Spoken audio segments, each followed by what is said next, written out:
Dah, cek. Cara baru.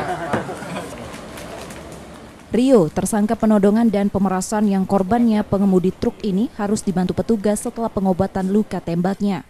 Tersangka dilumpuhkan polisi dari Polsek Kertapati Palembang setelah mencoba melarikan diri saat proses penangkapan.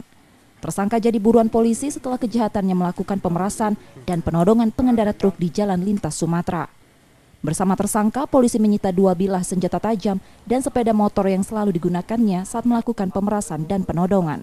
Laporan yang diterima polisi, sudah 60 kali tersangka melakukan kejahatannya dengan sasaran pengemudi truk yang diberhentikan paksa. Setiap beraksi, tersangka selalu meminta uang dan telepon genggam korban.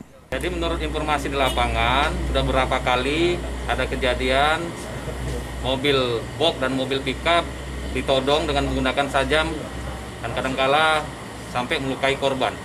Menurut keterangan dari tersangka, sudah kita dalami lagi, tersangka ini dengan 3 lagi pelaku lain yang sedang kita cari, melakukan penodongan ini lebih kurang 60 kali. Kini tersangka ditahan di tahanan Polsek Kertapati dan polisi masih akan melakukan pengembangan penangkapan untuk menangkap pelaku lain yang merupakan komplotan tersangka.